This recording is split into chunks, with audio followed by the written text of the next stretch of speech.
His breathing is doing that. This is such a cool display of his power. She's just lashing out. She is like an injured animal that's just trying to fight back, almost rabid. She knows she's lost, but she still keeps going. No, it's panned. It panned to Katara. This is so much weirder than just glowing. Okay, welcome back, guys. We are now getting into the last 2 episodes. I cannot wait. Last episode, we got the reunion. It feels like everything is now done, and now we're just going to go straight into whatever the chaos is going to be. And I'm ready. I feel ready, but I am not ready for this to end. But let's just go.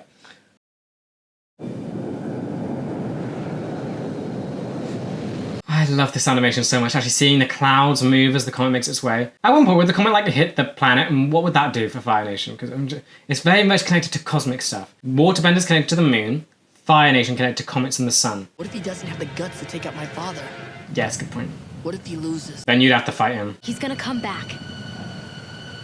He has to. You can't, he will. I do like this. I like the poetic nature of it, how Aang disappeared at the start of the war and then he came back later, returning hope. Now he's disappeared again and now he's gonna come back. Her facial expressions are amazing. And what day is this? It is the day of your coronation. Why is she upset about Cherry Pit? Tell me why, on the most important day of my life, you've decided to leave a pit in my cherry? I love the music, it feels so scary. You realize what could have happened if I hadn't sensed the pit in time? You could have choked? Yes. Ooh. She's, oh dear, no. Give me. Oh, very well. Since it is a special day, I will show mercy. Okay, nice. You are banished. Leave this palace immediately. She would be such a dreadful Fire Lord. Oh no. She's gone insane. It's the betrayals. May and Ty Lee have gone and now she's going insane. She's gotten in a really important position and now she is looking for anyone who might betray her. She knows her fear doesn't work, so she is gone loopy. Comet actually looks beautiful. Too bad the Fire Lord's about to use it to destroy the world. Hopefully the next time it shows up it can be appreciated more without being a sign of distraction. Are they close to Aang? Where is Aang? I don't know if Aang is close to this. We're too late! The fleet's already taking off! Great. Then we're taking off too. I do love the phoenix symbolism. It's such a cool, like... Oh, whoa! Oh, dear. Judy, oh! For being blind, Toph has incredible accuracy. Like in the air. They move so incredibly fast. And they're away from the island, but they're on it. What does this mean? The phoenix thing looks... Dude looks insane. He's so cool. I'm sorry, he's so cool. Yes, he's evil, but he looks awesome. Standing there, hair in the wind, on the phoenix-looking thing, he looks insane. Actually, everything's not all right. Blue fire. Is this how you plan to treat your new Fire Lord? With tardiness and disloyalty? The Daily would never betray. She's gone completely insane. You told Long Feng before you turned against him and joined me. These ones actually have a history of betrayal, so this is... Well, yeah, kind of right. And the Earthbenders, wouldn't you want to get rid of them anyway with the Fire Nation whole thing going on where you're going to wipe out the Earthbenders? Please send in the next group on your way. Next group? You're going to... Oh, okay. I love seeing this. She completely lost it. I mean, it's a shame that we're not going to see her at her full strength in fighting, but it's kind of good though. It means that don't have to deal with that Azula. You get to deal with whatever this one is. Hopefully she makes some mistakes. Yes, metal bending. Just a full solid suit of armor. Oh wow, he was brave at least. Oh, that's more powerful. Just crawling on ceilings? Oh dear, that's... This has got to have started some kind of weird religion. Seeing the Fire Nation people see and be defeated by this little girl who then just wraps herself in armor and then can immediately get destroyed by her, I would not be surprised if they make a church for Toph out of that. Attention crew, this is your captain speaking. Love it, more comedic moments. It's so well balanced with how serious this whole thing is. We have a very special birthday to celebrate. Okay. Out of formation, wouldn't that sound like... seems okay, I don't want people attacking you. I work up in communications. Oh, hi. I work down in the engine room. This is so weird, I love it. So, do you know whose birthday it is? I can't believe the captain remembers. Oh dear. Scare me. No! Ah, you just dropped the entire crew. Amazing. Happy birthday. Feel bad for him now. Can you try and take that one down? Here we come. Okay, back to serious. Can you, like, ram into it? What would happen? I feel like you might get attacked, though. So the shoulder thing looks absolutely so cool. The lighting, it's so amazing. The reds, the blues. Why have you banished all your servants, all your Dai Oh. agents, Sir? and the Imperial Firebenders? All of them? Sooner or later, they all would have betrayed me. Just like May and Ty Lee did. I kind of feel bad. We are concerned for you and your well-being. You're so creepy. The responsibility of being Fire Lord. But I will be the greatest leader in Fire Nation history. The pressure of her entire life plus her craziness is all boiling up into one massive storm. Postpone your coronation. Ah. What? Which one of you just said that? You two must duel each other. I order you to fight an Agni Kai. Really? But we're not Firebenders. Lo, you're banished. Lee, you can stay. What? I'm Lee. So who's better? Oh, dear me. Okay, I love this so much. There's such a good balance between, like, funny moments and everything going on. Like, you're just looking at Azula. That's a really insane thing. And then just see, love an awesome funny moment. Every 100 years can a firebender experience this kind of power. I was gonna get it too. And he's like insane, breath-wise, and all thisness. Oh! His breathing is doing that. This is such a cool display of his power.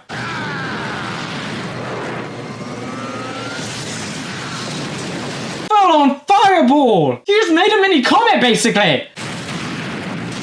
This is so cool. This is so cool. This is 5 old men doing this. And yeah, waterbending master. They're like their own Avatar crew. They got a Sokka for sword. They got the waterbending. They got earth, fire. Of course, they don't have air. It was kind of.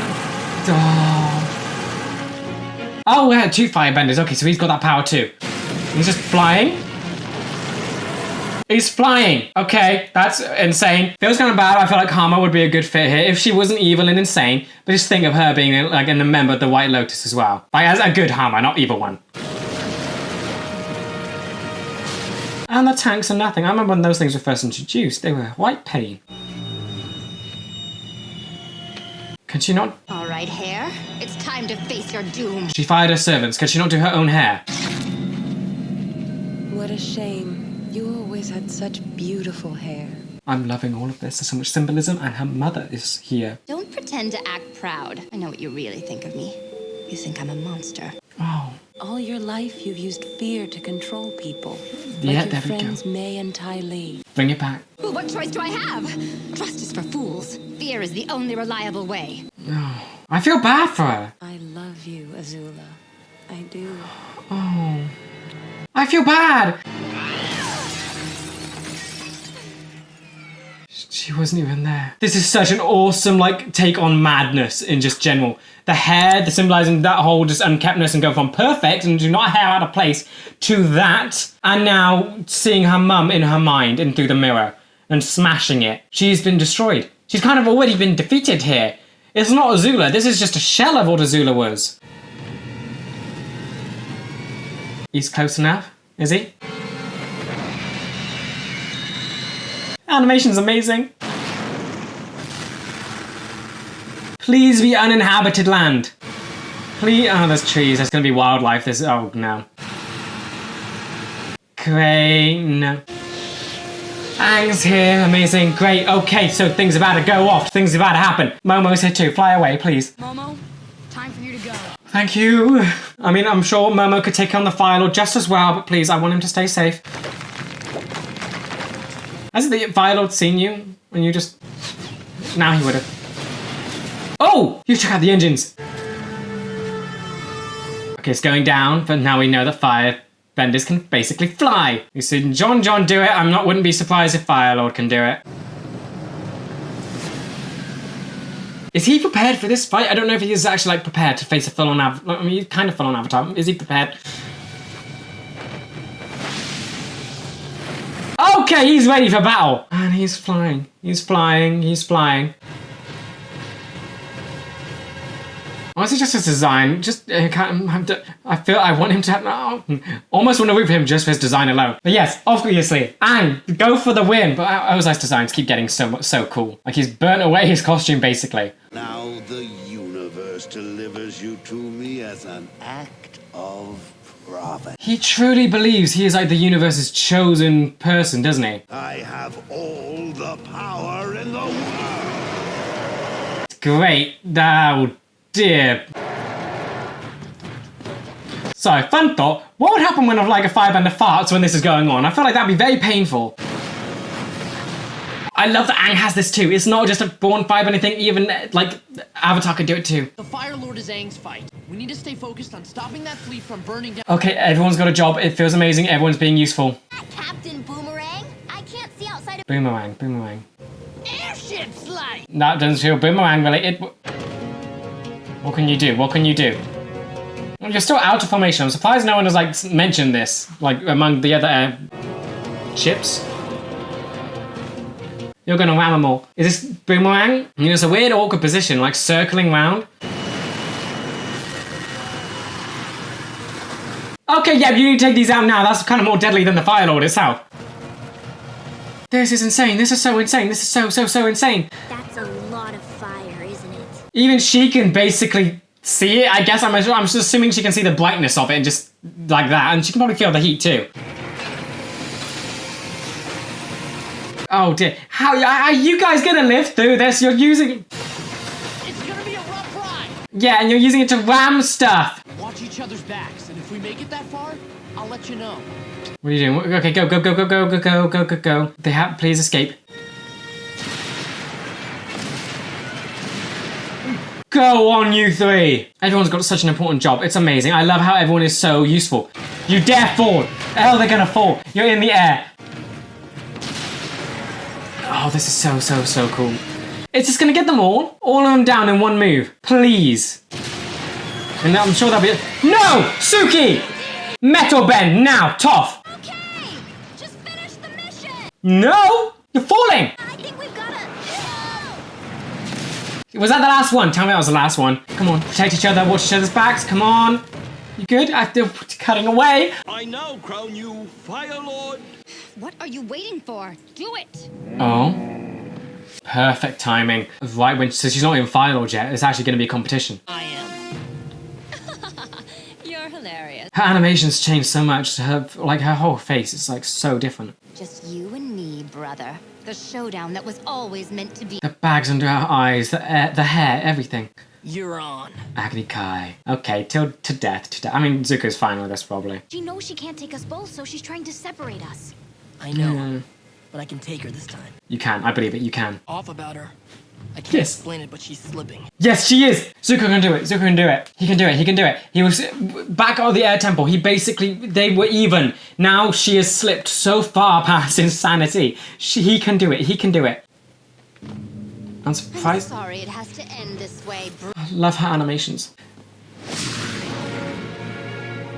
The casuality of just her bending. This is insane. This looks so cool. Oh no, I can't tell which fighting I want to see more. The music sounded better with I prefer the music with Zuko and Azula. This is still awesome, but I loved like the somberness of what we got from that last fight. Okay, good. Nice. Airbending. I still gotta remember Aang is still a kid. He doesn't... Ozai would have trained. He probably has more stamina. Ooh, okay, you blocked... No! I mean, you blocked it. Rock armor, amazing. Heat. I love that there was animation. They showed the rocks warming up. Oh, and with the lightning. The sound design is so awesome. Is this Aang? Do it. Oh! Can you do it? You're not gonna do it. Can you do it? The fear. You can't do it. You had fear in your eyes. You knew you had lost then. Oh, it's not the fire. There's so much force behind it. It's not just like flames. It's just a full-on impact. The gas is being able to knock you back. Bend? Okay, there we go. Okay. Love the fight. It feels like he's losing them, but I do like that, so hopefully he should come back better. He looks insane. The music, the sounds. The fire, it looks so awesome. The feet, yep. Stance. She's shocked how good he is. Break it. This is so insane. She's tired. Resolve, great. What? 2 fireballs. There is shock on her face. She knows she's losing. And now anger takes over. She's just lashing out. She's like an injured animal that's just trying to fight back, almost rabid. She knows she's lost, but she still keeps going. She can't win. Her face gives it away. This feels like dancing. This feels so awesome. It's dancing. It's combat and dancing. She's lost. She's lost. Zuko is better. No lightning today? What's the matter? Afraid I'll redirect it? Why mention it? I'll show you lightning. Right, yep. No, it's panned. It panned to Katara. No. Eyes. Why camera work? No. Come on. No. No.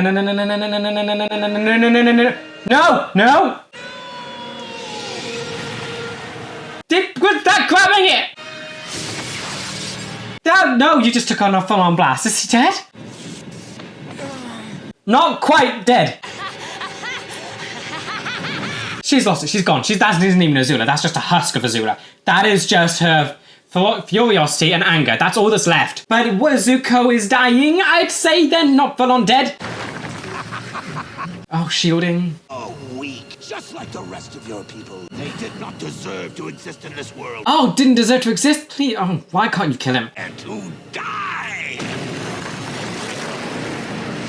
Oh dear, the firebending looks so insane. I need to know, did this air on like a big screen? I would hope that this ended up in a cinema somewhere. With the animation that's been going on, this deserves a giant spectacle. It feels like it doesn't deserve just to be on a TV. It feels like it should deserve a huge screen. Metal bend the rudder so it's jammed in a turning position. Nice. Amazing. So this should take out the last of them then?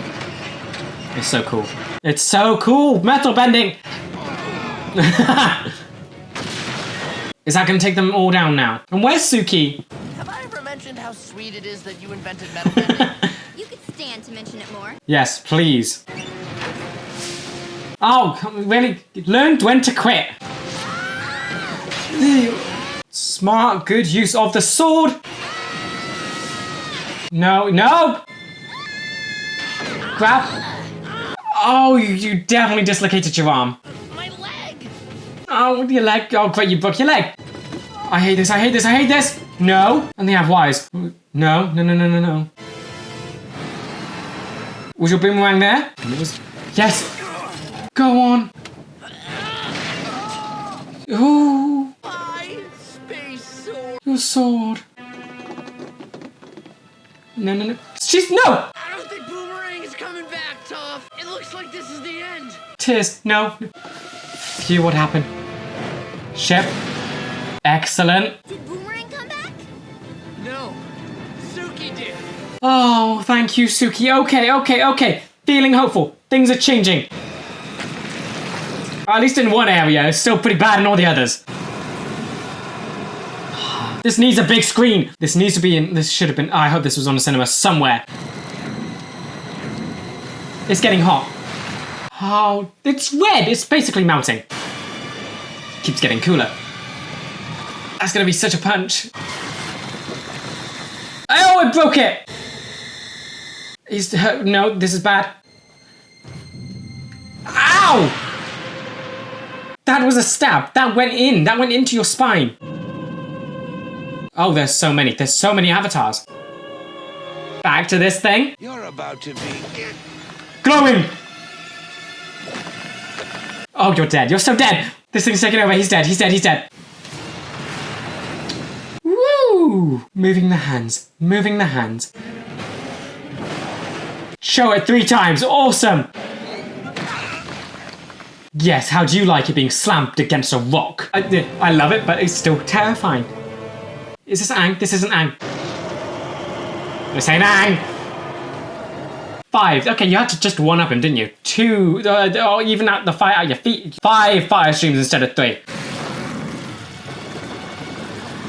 The rocks and the water. Oh, he is doing everything. Not just one at a time. He is doing it all at once. But this isn't Aang. This is the Avatar state. So this is back. What does that mean for Katara? So his other chakra has unlocked. I'm not sure if this is meant to be hopeful or just terrifying. I mean, yes, this will take Ozai out pretty efficiently. This is so awesome and so insane. Okay, back to Ba Sing Se. I think it's probably like the least important. Everything is important, but there's definitely the least important thing going on right now. But I love how much power they're giving to these benders. Yes, they're dealing with supercharged firebenders, but still, Boomy is just destroying them.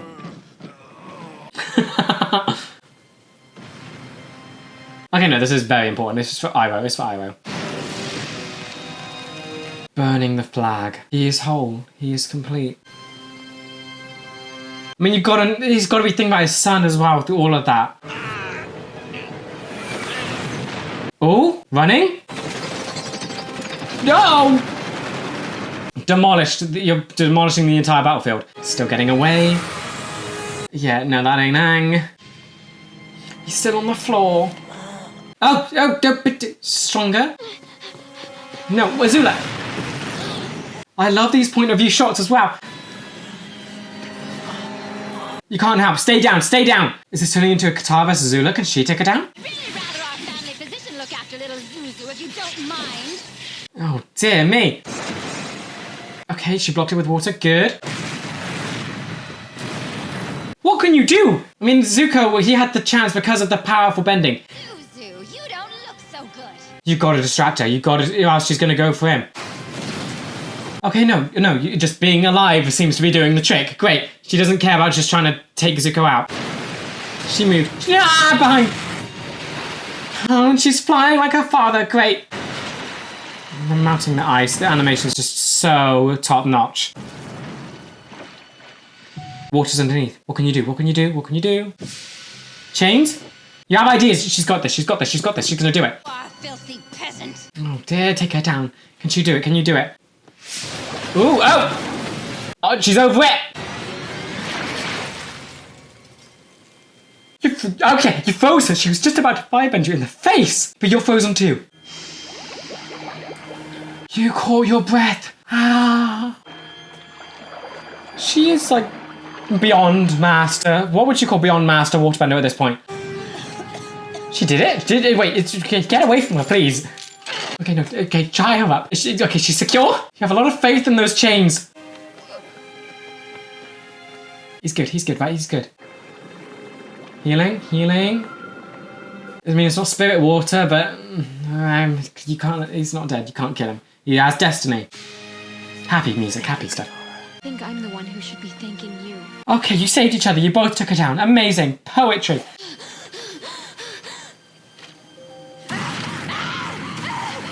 The music. It just feels... It feels sad. I feel so bad for her. Yes, she's a complete lunatic, but this is what her father's done to her. And she's just an animal now. He deserves death, come on. He's on the one, he's afraid. I mean, yes, this is nice thing, I'm afraid, I guess. Doused. Can I extinguish him a little bit?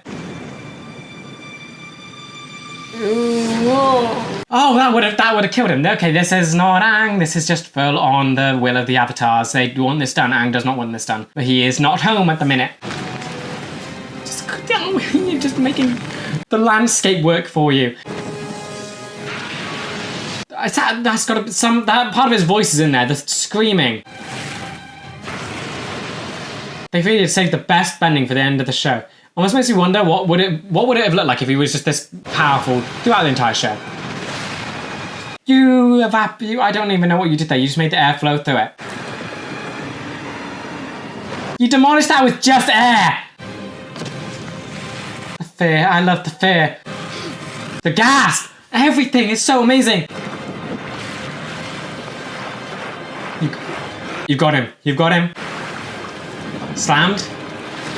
Yeah. This doesn't feel like hope. This just feels like terrifying for me at the minute. Oh no. Oh, he's dead. He's dead. He's so dead.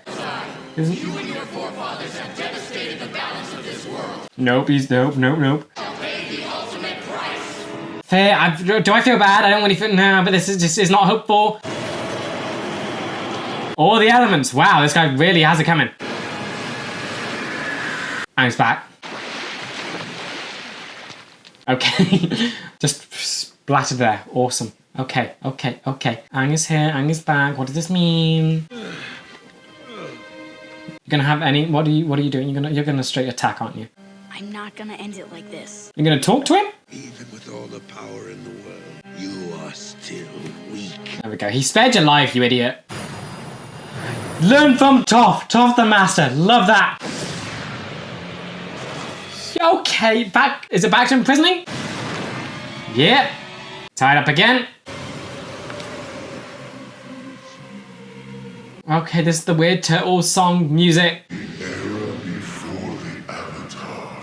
Did it? Meant not the elements, but the energy within ourselves. The enlightenment stuff. The stuff with the swamp guy bending energy in the Guru Patik.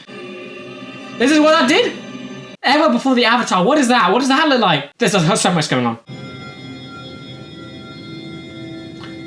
This is so much weirder than just glowing. You're making him glow too? Everything's shaking. It's no longer just the tattoos, it's the filler on whatever this is. And his hair's going too. His goatee. That's interesting. It's not goatee. This energy, your own spirit must be unbendable. Okay, that feels like... Will be corrupted. Great, that feels important. Destroyed. Bending energy, bending one own energy and... Don't like this. One, light's going. Come on, you really ought to cut it close, come on. Dude, bro! Aang the unbendable? Is that what this is? So you bend his energy, what does that mean? Do you bend him to be good? Wait. What did you do to me? Wait. Took away your firebending. You can't use it to hurt or threaten anyone else ever again. That is... okay. That is insane that you've gotten that powerful. You can take away others' bending. That's a brilliant way to defeat him. And it's basically, is it enlightenment? That would be close to the monks. That would be having the Avatar and the monks' culture working together. And he's just rising the sea level. This is so insane. This feels so hopeful and just nice. He's so tiny. This is so cool. Like the scale of everything. And draining it all out. You bent the ocean. And you use this Avatar state as well, doing it. So that was your chakra. What does it... Wait, or does this mean you become... What does this mean about attachment and all that stuff? Good that Momo survived as well. He was just somewhere during all of that, probably watching with popcorn. You did it! You should have seen yourself. It was amazing. Okay, they managed to bandage the leg. So did you No. finish the job? I'm still alive. I took his bending away. Wow. Who taught you that? Yeah. A giant lion turtle. So random, but okay. Now that your firebending's gone, I guess we should call you the Loser Lord. You're just gonna bully him now. Wow. I'm the Phoenix King. His ego is astounding. And he's down. Or how about king of the guys who... He's drooling. He's completely out of it. What did Aang do? Did he do more than just take away the bending? It feels like he's completely out of it. Comet's gone. Nice guy. I feel like sunrise could be very cool. No sunrise. That would have been too much. Still, beautiful. The light. Oh. You need some help with that? May! Okay, they haven't forgotten about anyone. My uncle pulled some strings, and Huh? it doesn't hurt when the new Fire Lord is your boyfriend. Okay, so they're good still. I think it means I actually kind of like you. Oh. Okay, love this relationship. Okay, amazing. But don't ever break up with me again. And then look on his face. Oh, I love them. Okay, this is, oh dear. This show has done such a good job of just showing off so many different types of relationships and just doing them well. We still haven't, Aang and Katara, what's that doing? Also, I guess we haven't done anything with Toph's parents. Dad! Dad! Oh, everyone's here. Okay, everyone's in the Fire Nation. No one's prisoners, everything is good. I am the proudest father in the world, and your mother would be proud too. Oh, even the dead ones, they're being referenced. There's my favorite warriors! Even got dressed up. How does it feel to be back in uniform again? It feels great. Oh? Careful, Suki. Ty Lee's pretending to be a Kyoshi warrior. Okay, yeah, good. It's okay. May change. She's one of us now. Awesome. Honestly, perfect fit. And after a few chief walking lessons, they said I could join their group. Oh, it's an army of Ty Lee and Kyoshi warriors. It's going to be a bunch of them. Oh, that is insane. They could conquer the world. Costume upgrade? I can't believe Both a of year you. ago my purpose in life was hunting you down. Would they have matching scars now? One on Aang's back and one on, like, Zuko's stomach. A year ago, I was still frozen in a block of ice. The world's so different now. It really hasn't even a year for them. Be even more different. We'll rebuild it together. They're basically brothers. They're brothers. This is so amazing. This show is phenomenal. This ending feels so incredible. Music, animation, just how hopeful it feels. It's not just ending, it feels like a new beginning. It feels like they've gotten rid of the big bad, now the world can continue and progress. Shot of Aang and then Katara. Are we going to do the relationship? When does it? I don't want it to end yet. I don't want it to end yet. It feels like it's about to end. Everything's done. I promised my uncle that I would restore the honor of the Fire Nation. Where is he? Would he be? Is he still up passing? Why isn't he here? Why isn't he here? Has left the world scarred and divided. Oh, the sages, are they on board with this? I don't really have a choice, but... And begin a new era of love and peace. I hope that they're on board with this. I hope there isn't still animosity in the Fire Nation. Please just say they're on board with it. All hail Fire Lord Zuko! Sounded nice. Didn't sound like there was any hint of hatred there. Oh, that looks good. The crown on his head. And it's Roku and Sozin, it's the mirror, it's everything. It's the Fire Lord and the Avatar. Where's this? The prison? Continuation. You came to visit him, why? The new Fire Lord has graced me with his presence in my Love seeing you here. So much better than having Iroh in there. Where is my mother? Oh, what? He knows? What? This is final. That's continuation. Where? What? There's no season 4. That's so cool. And they're just doing earthbending and everything, and it feels so peaceful and nice. And they're we're Basing Safe. Oh, he's playing music. Yeah, we get to see him. So is Basing Safe fixed then? Because that was a whole nightmare of everything with the Dai Li and all that. Everyone looks happy, and they're actually all in Earth Nation attire. I'm trying to capture the moment. I wanted to do a painting. Art again, Sokka. That's very thoughtful of you, Sokka. Always art. It could do some work. My hair's not that spiky. Oh, you think you can do a better job, Momo? I love Aang's new costume. It reminds me of the Gyatso. It's the monk's attire. Well, I think you all look perfect. One last blind joke. Amazing. Oh, moment. Oh, they're gonna do it. Okay, yeah, she's thought about it. Yeah. Oh, phew, it wasn't gonna end that. There we go, and she initiated it. Perfect, amazing. It wasn't Aang like he always does.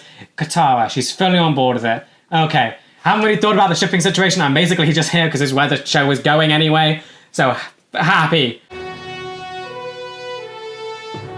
The end. Oh, it's over. No, I've got to listen to the music. I don't want it to be over. Music changed. I don't want this to be over. Okay, so that is the Avatar finished, and wow. Because in the back of my mind, I'm still going to remember that this show was made for kids. It was made to go on a kids' network, and yet they were able to do something. This, the cinematography, the writing, how everything feels so poetic.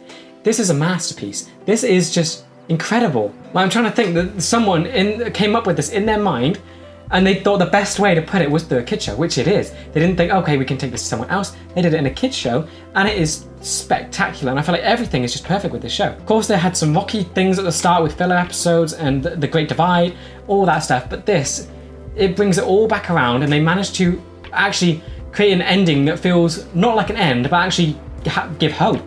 It feels hopeful. How is there not a season 4 for this show? I feel like they could do so much with just how this ends. They could have easily done another 3 seasons with another little storyline with Aang and Zuko doing whatever it is with the new world. Zuko now looking for his mother, since that's a thing, which just leaves it off. They also didn't they didn't fix Toph and her parents' relationship. That is something. So there's a little thing there that wasn't addressed. Yeah, just seeing everything here, the sequences. Azula and her fall from grace. That is insane. It's just so cool how the characters have been done.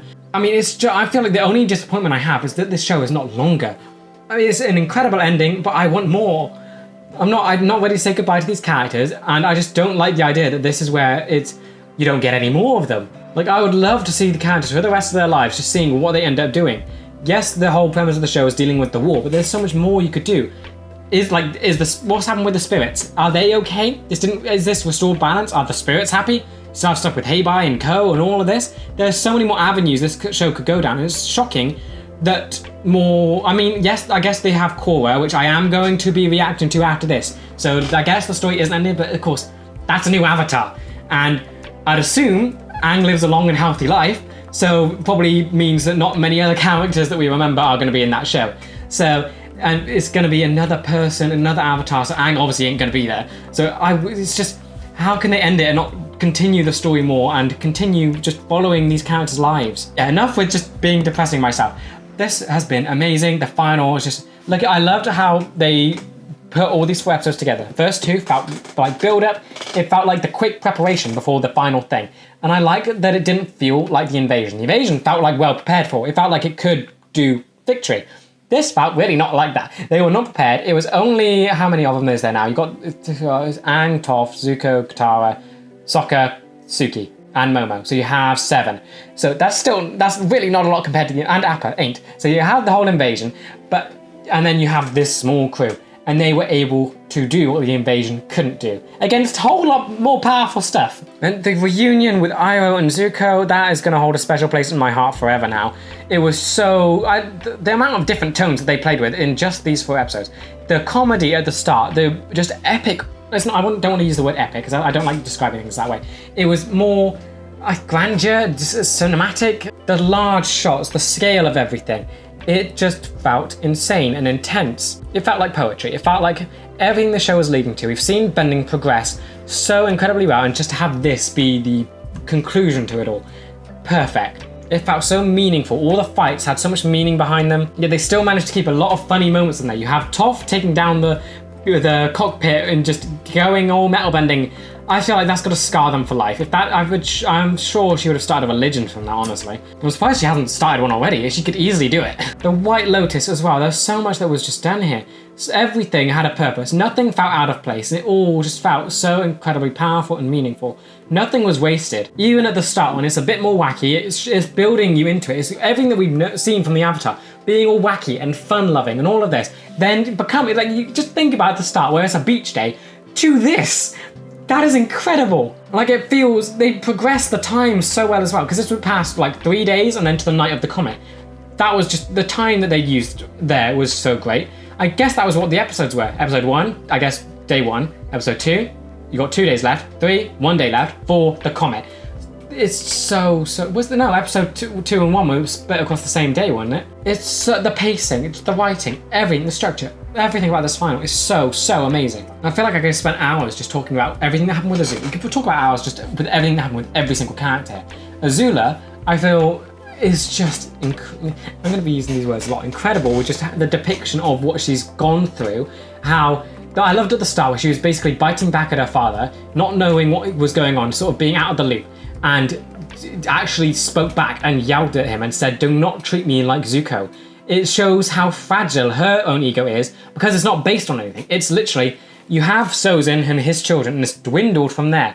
Ozai's gotten the most egotistical of them, and almost feels like he himself thinks he is the savior of the world. He fully believes he is chosen by the universe. I think he understands he's evil, but he thinks it is doing what he's chosen to. He's following his destiny, his honor. That's what he thinks it is. And it's a perfect way to show that this character is irredeemable, and they are fully stuck in this because it's how they've been raised. They know nothing else. And then with Azula, it's because Ozai, he knew the Comet would come back in his lifetime. He didn't need to prepare the next generation for it. So Azula, would he even love her? Because he didn't, I really doubt he bothered to raise her the same way he was raised. I'm guessing he cared a lot less, only showed affection when she did well, and I think the love barely was love at all. And when things get questioned or difficult, and when things become more focused on him, he completely forgets about her. Was there even a thought, because we even had Zuko mention that he was worried about Aang when going off to fight Azula.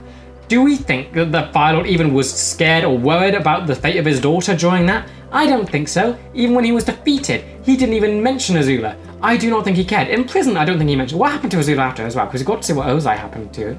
He's in prison. What happened to Azula? So much has been left off. Why is there not a season 4? But yeah, this final was everything. You could talk about this endlessly. I'm probably going to go watch a bunch of more videos just seeing what other people think of this now, just seeing different takes and different explanations. I'm sure there's got to be like video essays on this final. I will be watching so much now because this was incredible. Okay, to begin looking at this final then, I guess we should just focus on Aang and just seeing how his journey has gone from being lost in... I just love how this episode structured it.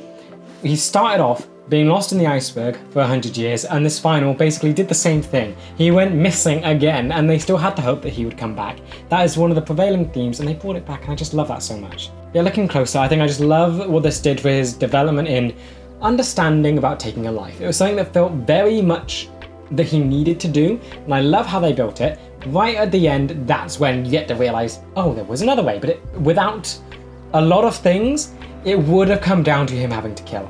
I just love what it exposed about what the Air Nation side of things has with the Avatar state, where they are completely in conflict, where the monks, their whole goal is to disattach from the world and to just be enlightened, but the Avatar's duty is to the world. They have to be there, they cannot be disattached. The whole point of the Avatar is to give up your identity and culture and to become the force, the bridge between the spirit and the world. And I love that how this just got to explore it with an air nomad, because Aang is the last one, and it makes it so much more important, because I can't remember her name, but the other air nomad Avatar that we've now just gotten to meet, her whole journey would have been a whole lot different. She would have known there would be other air nomads, that it wouldn't have been that big of a deal. Other air nomads would have continued on the culture, she wouldn't have even thought about it the same way Aang is. For Aang, it was basically having to give up what is left of his people. They're all dead, and all of that would be gone if he had to take on the role of killing Ozai. And he actually found a way to not do it. So there's now a way for, I guess, the next air nomad Avatar to become the Avatar again without it being in conflict with their people. I'm hopeful though that the air nomads will continue, because now we have Aang, who's now in a relationship. So hopefully there can be some growth and the air nomads won't be gone completely. I think bending is genetic, so that'll be a good thing if that can be passed down. Still would be very small by the time the next air nomad Avatar would be, but having the air nomads gone for good would probably definitely break a lot of things. So I assume Aang will have children that will be able to airbend.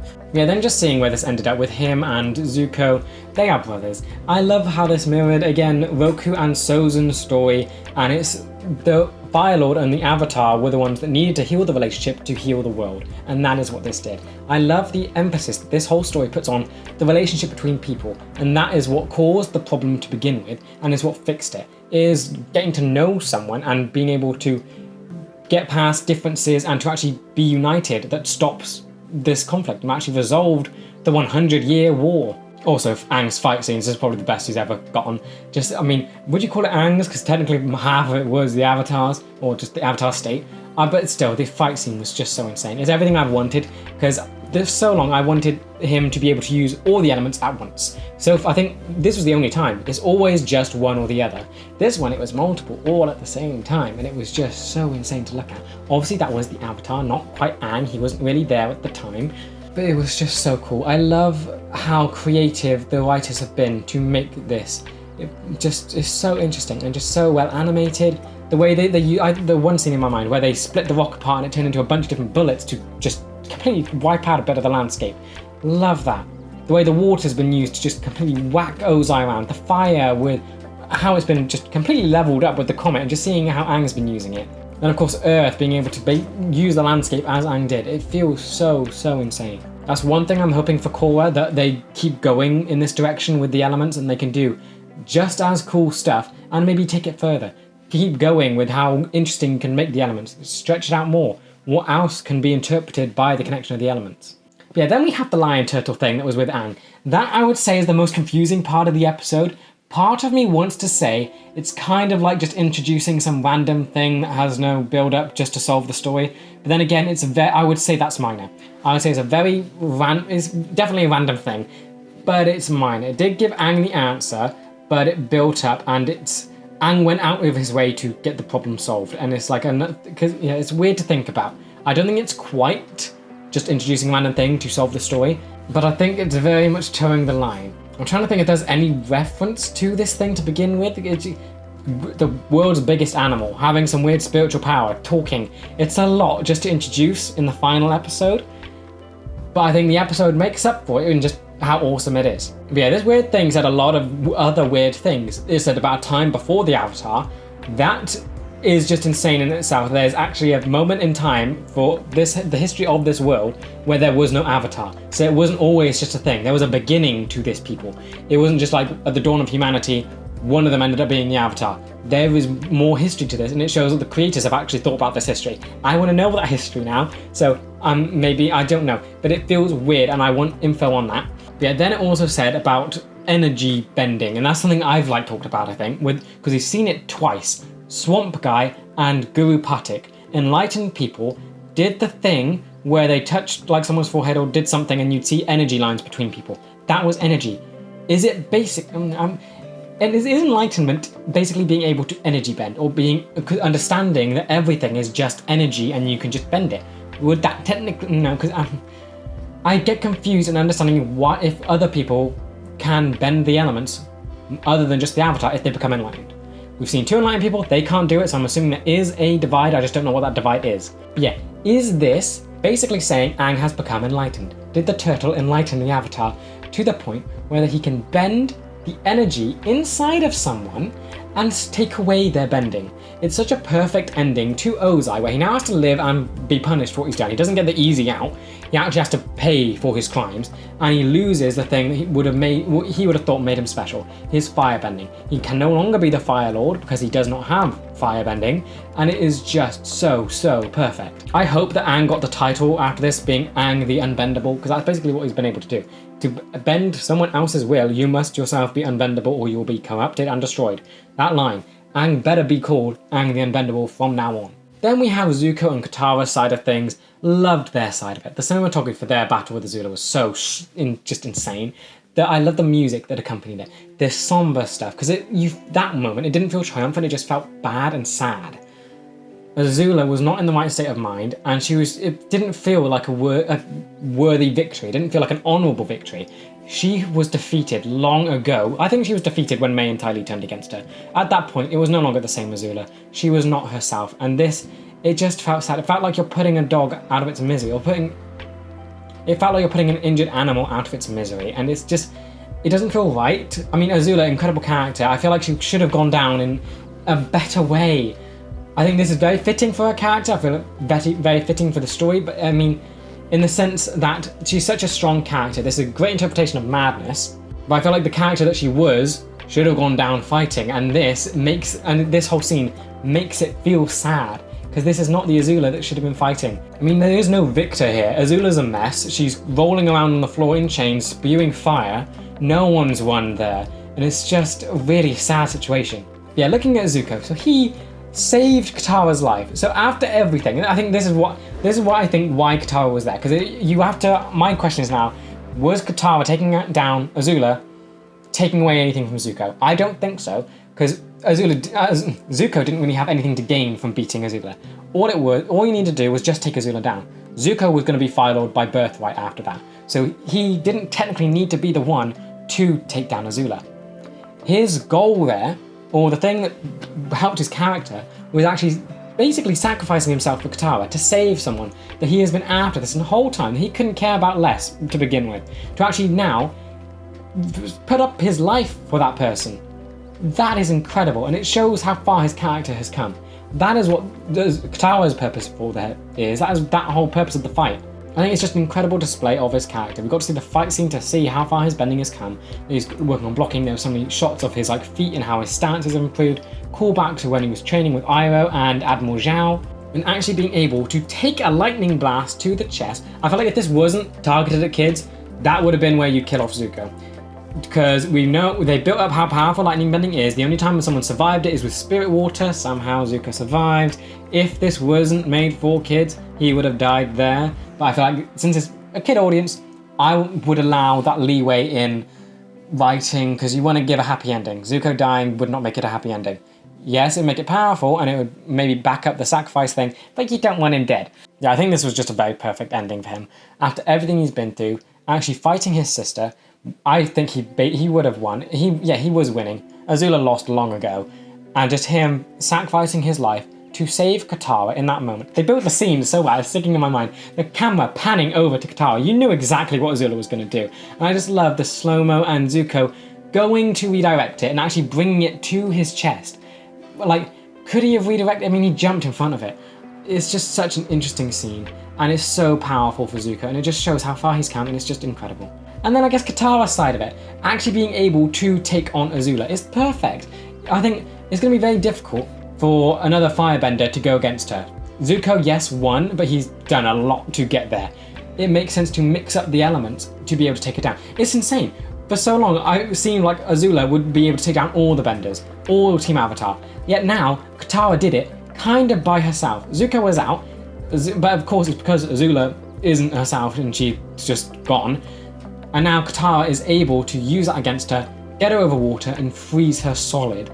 It's such a cool way to defeat her. And it's kind of symbolic in that you have to defeat yourself. You have to take yourself off the board to get her down. It's a sacrificial play. Azula's not going to expect you to put yourself in harm's way to defeat her. That's technically what Katara did in freezing herself as well. But Katara had the ace up her sleeve where she could use her breath to melt the ice around her and then move through the ice. I think this fight scene is just so well crafted, and I'm going to have to watch so many video essays on this now, just seeing what other details are hidden here. Yeah, then Katara's character herself, again, such a huge journey, and I think this episode did also do stuff with her relationship with Aang. I love how they've shown the way they've initiated the affection. Or every time that they've kissed, it's been Aang kissing Katara. That's always been it, and she's always been left feeling a bit confused or just pushing him away. Now it's Azula is the one to initiate it. And it's, I guess, the same thing with what happened with Zuko, where it was the hug thing, it was the human contact, she'd push him away, and then she was the one to initiate the hug. It's very clear that she sets her own boundaries when it comes to physical affection and any affection, I guess, in general. And I love the just how it's shown here, where she has made up her mind about the relationship, and she is the one to initiate, letting Aang finally get where he wants them to be, and they are now something. I think it's all up for debate whether or not who she should have ended up with. I'm not going to think about it. I'm just going with what the show clearly intended for. I'm happy with that. If people wanted to be with Zuko, that's fine. If people wanted to be with Aang, that's fine. I'm just going with what the show is doing. Yeah, I think just Katara as a character is so well crafted and just so many details and just the movement, the animation. There's not just the writing that's amazing for these characters, it's their actual movements and expressions and just how they're animated does wonders for them. Then just looking at Azula, who I want to talk about so much. The fight scene alone, amazing, but I think before you get to that, you have to talk about her descent. I mean, I think she first lost May and Ty Lee. That's when she went and just went off the deep end. That was the start of the decline, which is basically when she lost. Here, we get to see her snap at her father, we get to see her become Fire Lord, but then we get to see the further descent, where all this added pressure on top of her declining mental state from being betrayed, and it's just getting caught up into a storm, where she's banishing people left and right for the slightest thing. She's become paranoid. She has completely fallen into insanity. And I love the progression of it. It starts simply with just questioning her authority figure, her role model, that sort of thing, comes from snapping at them to being sort of rewarded, to make that probably just set off a little bit more, because the expressions on her face were perfect. The hurt in her eyes too, like, oh, I'm actually being rewarded. It's like, It's like training a puppy dog, where they're sort of enamored by a leaf or something, then they fall down and they got hurt or something, and then they're just back to chasing a ball. It's that like switch in emotion, and it just shows how far she's declined. She banished, because yeah, even the two twins said that she banished basically everyone at that point, and I love how they even displayed it as like a little comical moment with the twins and banishing one of them.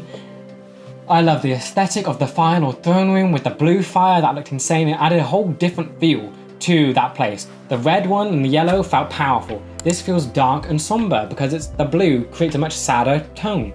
And then we get to her scene with the hair and her mum. Absolutely incredible. Hair scenes are like super important when it just shows any character in general, because hair is always important. It was when Iroh and Zuko first became traitors. They cut off their hair. Important. It showed their severing from the Fire Nation. Here is Azula. I think first off it builds that she's fired all of her servants. It kind of goes to show that she isn't capable on her own. I think it means that her servants were the ones that always did her hair for her. She never did anything. These people don't even walk themselves. They have people carry them in these other thingies. So I don't think it's too far to say that she does not know how to do her own hair. And then the anger takes over. She then starts cutting it to try and get it into place. Huge contrast from when she was introduced in season 2, where it was not that whole hair out of place thing. Now it's a bunch of hair out of place, and she's just cutting it off. Visually, it shows someone who's unkept and quite crazy, but also her facial expressions does that. You can have like kind of crazy unkept hair and have a completely different character. But this adds to where Azula is mentally. It shows the lack of care now that she has for her hair. The asymmetry through the fringe, the like frizz hair, just the messiness of it. Is the contrast from how well kept it was to this. It's not natural for her, and it shows that she isn't who she is at the minute. And I think one of my favourite scenes from that is just her talking to her mum. Her mum wasn't even there. It was a figment of her imagination. It was her sound. It might have been her consciousness talking to her. I love how the mum speaks in just such a calm and just loving and soothing tone, saying that she always did love Azula. She never thought of her as a monster, and that is what Azula thought, and that's what Azula brought up in her mind. Azula is just so self-destructive. It shows if Ozai didn't get his claws in her, she could have ended up so much closer to Zuko. She wasn't born evil, it's just she became it a whole long time ago, that there isn't a lot left that's good left to bring back. I don't even know if this did get a continuation, if it's possible for her to be redeemed. Because the way the scene ends, it's not like she's accepting or reciprocative of her mother's love. She throws the hairbrush at her. Again, that could signal more about the hair thing, that she's not even going to comb her hair, that she's just going to throw the hairbrush away. But it also shows she's breaking the mirror, and that's going to lead her to staring at herself and her reflection shattered across. It shows that she is shattered, but also signifies that she's breaking away from her mum and fully severing that tie. That no matter what her mum's real opinion of her is, she is choosing to live in the fantasy of her mum thought she was a monster, because that is all she knows. She can't go into a more loving and positive environment because she is at fear. She is like stepping. It's just the lack. It's so sad. I feel really bad for Azula now. Yes, she's insane, an incredible villain, but I feel so sympathetic for her after this episode. There's nothing left for her to be redeemed. And now this scene alone showed how scared she was, and even the possibility that her thoughts might be wrong. If anything, if there was a continuation, I'd want it to explore Azula more and maybe just, I don't know, I feel like I want her to have a happy ending, but it feels like she can't at this point. There isn't enough to give her a happy ending. And then her fight scene with Azula and Katara, insane.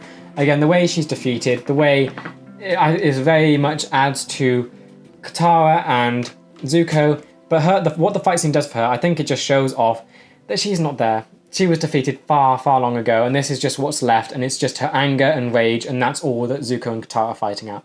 It's not the strategist that's incredible, it's not the well-kept, pristine princess, it is just her rage that's there. That's all that's remaining, and you can see the fear break through. She no longer has a cold, stale face, she's giving things away through her emotions. It's just an incredible fight scene, and it goes to show that that is not Azula, and she's not there, and she was defeated far, far long ago.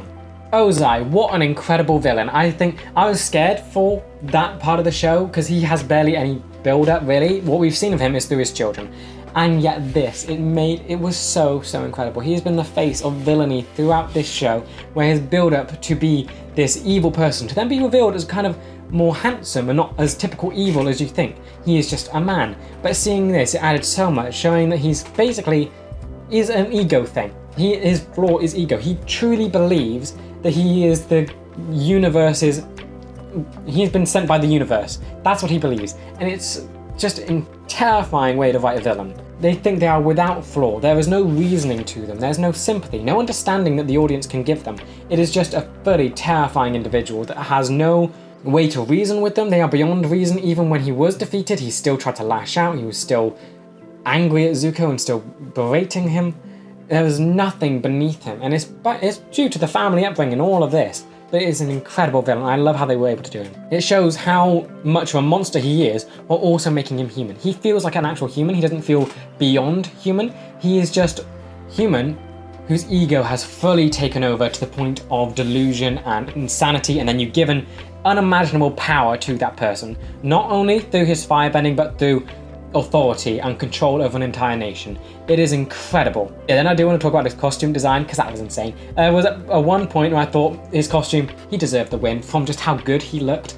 And the costumes just keep getting better. I love what they just represent. You have the regular Fire Lord outfit, which already looks insane and just powerful and like different to all the others with the spiky shoulders. And then you get the Phoenix King, which goes on top of the delusion, where it goes, I guess their symbolism was dragons. They were called dragons from the west and all of this, Fire Lord, dealing with all of that. Then you go from a reptilian, scaly, cold-blooded creature to, so that's one thing it could be. And then it goes to Phoenix, which is basically just the embodiment of fire and rebirth. It's a bird as well, so that's warm-blooded. So it's, are birds warm-blooded? I don't actually know. I would assume so. They don't bask. So then you have him doing away with the dragon metaphor and then going into the Phoenix rebirth. It's just incredible for the ego. It is insane what they do. And like the costume as well, going from the Phoenix King with the crown and the shoulders. I mean, the Phoenix works metaphorically, but I think it just goes to show the delusion of Ozai, where he sees himself as above the dragons now and actually onto a mythical creature, which I don't think even exists in Avatar. They've never mentioned it before. We know what a Phoenix is. I would assume for them it's just a myth. For them, they've actually seen dragons, and dragons are in the world. That's what they compare themselves to. Now Ozai is going above and beyond that, and to a creature that is just of myth. It is it's just brilliant for his delusion. And then after that, he burns it all away, goes bare-chested into the fight for Avatar. That is insane as well. It's no longer any protection or whatever, no armor, just full-on brutal fight. He truly believes he cannot be harmed. In his mind, he knows he's going to win, so why bother with armor? Just go in, destroy the kid, and come out the victor. You don't need armor, you're great, you're the best thing. You are the universe's gift to this world. It's so insane how much has gone into this character to back up the ego thing, the costumes, the metaphors, all of it is so perfect. Toph, Suki, and Sokka's role in this, again, great. I like what this did, because it kind of made the little non-bending group. Of course you have Toph there. I think that's a bit of a shame that they didn't have her, because she would have been a menace. She would have probably destroyed a lot of it, but you have her in the air, so she can't earthbend. Kind of a nerf to her in the final, I will say that is a shame, but it does kind of bring her into the non-bending group. But it still keeps her capable, and it still makes her amazing because of the metal bending. Because I love that group was able to have sort of the more comedic elements in this episode and in this final, and it also got to show off just the capability of the non-benders. Sokka being able to boomerang their airships and actually getting all of those down. It was that group that was able to take out probably the biggest part of the invasion. Of course, Aang takes down Ozai, who is probably the bigger threat, but you have that ship, which probably could cause far more destruction just by its sheer number. And Sokka was able to commandeer the ship thanks to Toph, doing the awesome metal bending thing, which probably scarred those soldiers for life, and then use the ship itself to take down all the others and actually climb across ships and to take them all down. And I do love how just realistic it was. They did have a lot of failings there. Sokka broke his leg, or what happened there, I think it was bandaged at the end. You had them falling from the sky, yet they managed to win, and Suki saved them. And they all got to do something important, and they all felt like they were doing something impactful to the episode. You have all this powerful bending going on, yet they do not forget about the non-benders and the one that can't really do much because they're in the sky. It just goes to show how much the creators love each of these characters and understand them and are able to give them moments that make them useful even when they might not be as useful compared to the rest. If they feel just as much a part of the final and taking down the Fire Nation as everyone else. It really is Team Avatar and not just Aang. The White Lotus is such an awesome payoff to this thing that's been built for ages. I feel like it must have been started in the pirate episode with the waterbending scroll. It was the Pai Sho thing. I'm sure Iroh lost a Pai Sho piece and it turned out to be in his sleeve. And I understand how important that was now. He couldn't leave the Pai Sho piece and he needed a one in case something like this happened. It makes that whole episode feel far more important. Look, I'm sure it was the White Lotus piece that he was missing. Yes, it was, because it said that it's like the piece that might not be that necessary, but you can do some cool thing with it or cool strategy. And it needed the piece because of the organization. It makes that whole episode feel so much more meaningful. And I love the group as well. You have Paku, the water bending master. Of course you can't have how long has this organization been going? I feel like Gyatso would be here. I feel like Gyatso would be part of this group. He's gotta be. Because there's no airbending and they can't because there isn't one left. But if there was, Gyatso would fit in. And I hope it's an old organization that Gyatso got to be part of. It feels right. Yeah, so you got Paku, waterbending master. And I love his reunion with Katara. And they're actually gonna be, so he's actually getting with Kana, I think that's her name, Kana, the grandmother. So they're actually he's gonna be with her now, and they're gonna form a family, which is great. So that's more stuff, and it's just happiness. And there's a nice happy thing to drop into this chaotic final. Love it. And it's clear that he has a favorite grandchild there. Definitely prefers Katara over Sokka. And then you also had John, who was really cool to see again. Didn't have that much lines, but still did awesome. We got to see how powerful his firebending is under this sort of condition. He's flying and doing all this stuff and just creating columns of fire. He was already insanely powerful, but now he's doing even more. Got to see Sokka's master, Pandao. Again, great that they even include non-benders in this. I just love this world that isn't really bending supremacy. It is just, it's just people. And everyone has their skill, everyone has their strength, and they use it all. I love that. And then of course you had Boomy, and we got to see how he escaped, and I love that was just thrown in there. It's chaotic and random like him. It's the huge thing where Omashu was able to be freed quite a while ago, and it's just something that's casually dropped into the final. It's perfect.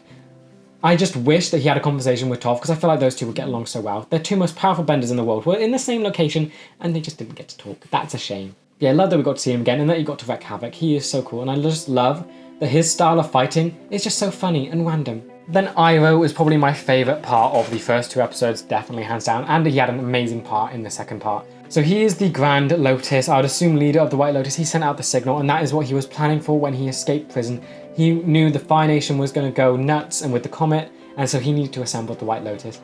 And I love yes, it is more important, and he chose to let Zuko find himself on his own. Their reunion was everything to me. It is what I've been wanting for. It is the best thing the show has done. I don't care. The fight scenes were amazing, but the best thing was their reunion. It was so tender and sweet, and I just love the build up to it. Zuko being so nervous to go in to see him because it felt so real and so human. I love that they didn't. I love they didn't rush it. That they just let time for Zuko to take breaths, to exhale, to be nervous. It felt so real, and you could feel it as well. It felt awkward. You could feel the sadness and fear of Zuko being rejected by Iroh.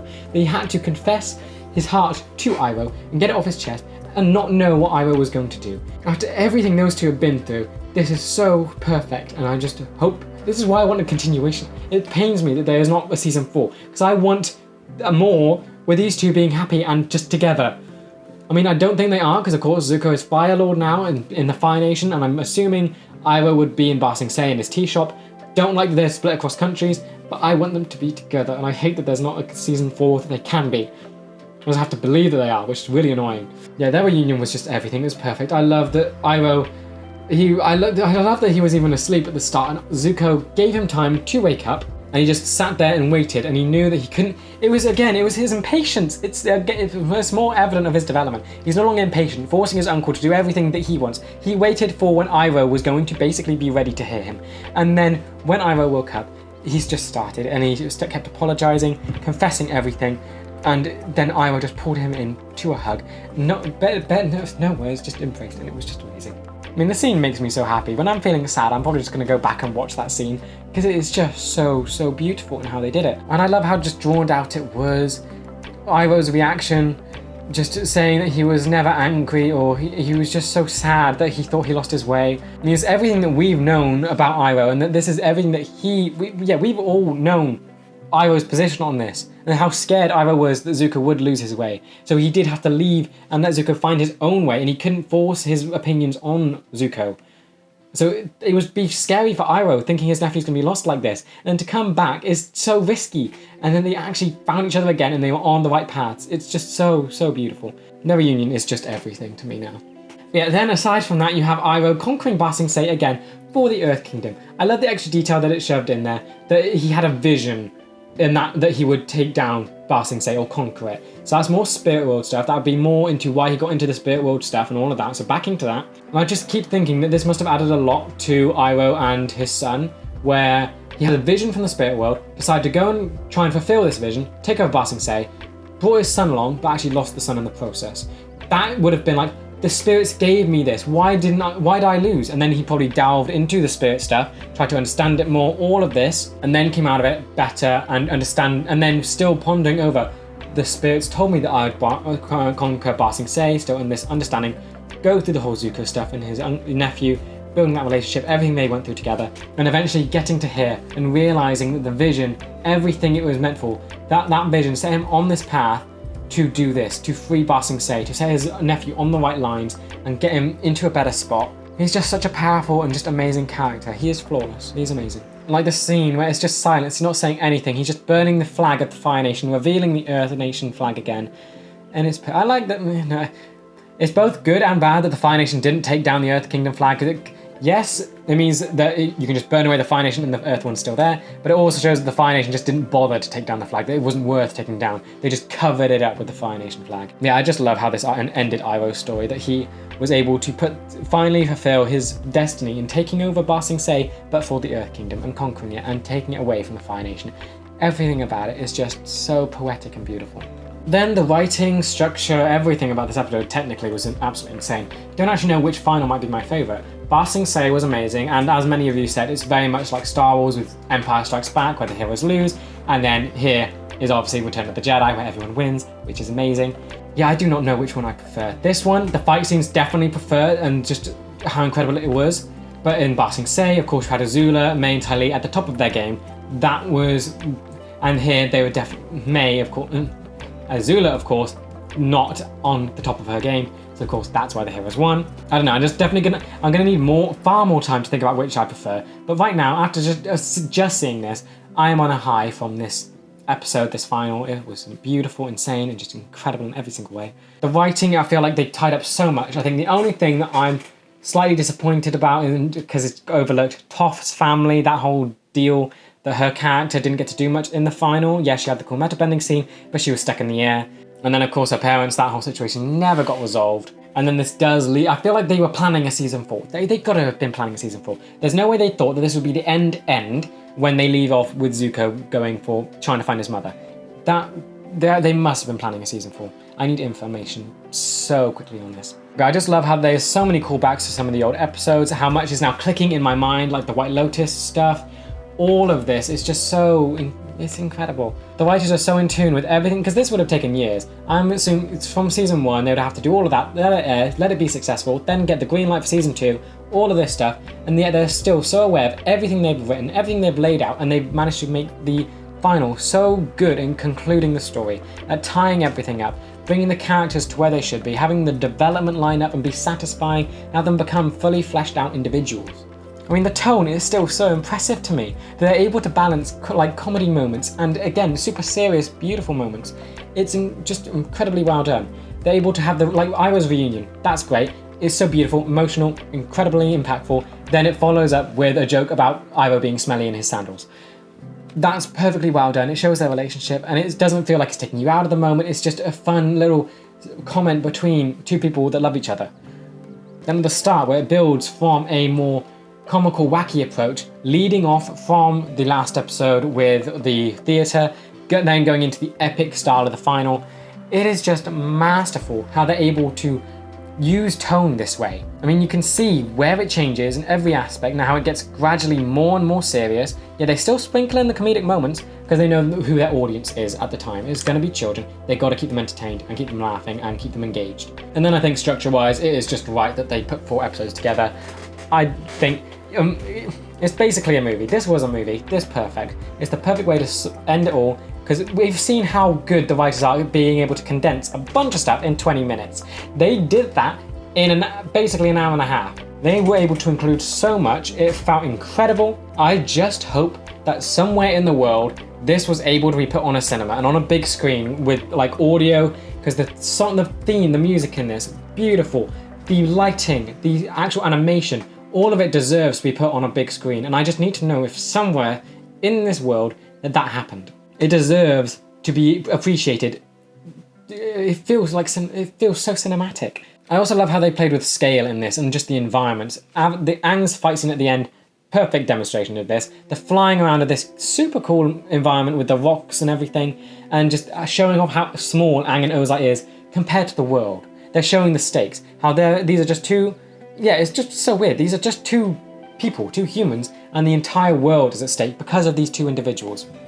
It shows that how powerful the Avatar is, yet how small in scale they are. Again, with the turtle, they're showing off the scale of everything. Then Azula, seeing the environment, the movements, getting on buildings, going over the river, and just being able to be frozen like that. All of it is such cool, and just the movement and the understanding of the environment that they're putting the characters in, and how much they can use it all. It is such a shame this show is now over, because I want more, because this has been so amazing, and it's such a shame that it's now ending, and there's no more. I don't know if Korra is the same. I'm hoping. Is Korra made by the same people? I would assume Korra is made by the same people. I hope it is, and then I'm hoping that it's the same level of quality that this was. Because I don't know, it's going off into a different era of Avatar. I don't know how long it was after. Was it made immediately after Avatar? How long did it take? I don't know, and that's what I need to do research. But I can't do research because I don't want to get spoiled. I'm hoping that it carries on what Avatar's done and just its quality of storytelling. I'm looking forward to it, but again, I'm just sad that we're now leaving all these characters behind after how incredible their story has been. The character development as well. It's all been so imperfect, seeing where Zuko's come. They did so much for all the characters here. Like the self-sacrifice with Zuko, Katara being able to take down Azula, Aang and everything that he developed in this episode, Azula's descent into madness, Sokka and Suki being the non-benders and being able to take out all of this stuff. I think theirs was far more comical though. Again, it just showed off how capable they are without being benders. I think there's only one that I feel did get a bit of disservice was Toph, because she was shoved in the air, so she can't do bending, and it's just, they were needed her because of meta bending, of course, but I do feel like they're slightly nerfing the character because you're taking them away from Earth, after showing that she's now doing sand bending as well. But yeah, overall, I think they did this final in the best possible way. Everything about it has been insane, and just visually, it's all stuck in my mind now. The fire, just how much effort they put into the animation and the story, it's incredible. I don't think I'll ever be able to get over this show now, because the story it takes you down is something so beautiful, and just the way they captured hope at the end. It was so uplifting and optimistic after everything that's done. The writers have done such an incredible job at selling how bad this world is at the minute with the war and how everything is turning to dreadfulness. And this ending is such a change in how this world feels. It's so much lighter. The scene where Mei meets Zuko again, the room is just filled with light immediately after Ozai's defeat. It's the perfect way to show that the world has changed, things are different, and it's on a better path. And I think I just love Aang and Zuko's story, Zuko's especially, how he is the dishonored prince that redeemed his own honor. He didn't need it from anyone else, and he is the perfect person to now reclaim the honor of this nation that caused 100-year war. It is so poetic and beautiful, and I'm just so sad that it's now ending, because I would have loved a 4th season, I would have loved an 8th, I would have loved this show to just keep going, honestly. The way, of course, you can drag something out too long and then you just need it to end, but this, it deserved more. Just, they didn't have a slow spot here. They had slow spots when they were finding themselves in season 1, but here, they just knocked it out of the park every single time. There's gotta be some continuation out there for these characters with the mother thing, Zuko, Toph's parents. I need information on this desperately. Other than that, this is brilliant. Can't think of any other flaws. Writing has been spectacular. The characters I will love forever and cherish. And the scenes and the music is going to be stuck in my mind forever now. I'm going to be watching essays and just trying to find out every single detail about this, because this has been absolutely incredible. And I am just so sad that I have to now say goodbye to this show. But with that said, I hope you guys enjoyed this video. Please let me know what you thought about this show and the final in the comments. I would love to just talk to you guys and get your opinions on this stuff, and let me know if there was some kind of continuation, because I need to know what happened with the mum, Top's parents, all of this. But yeah, with that, I will see you in the next episode for The Legend of Korra. See ya!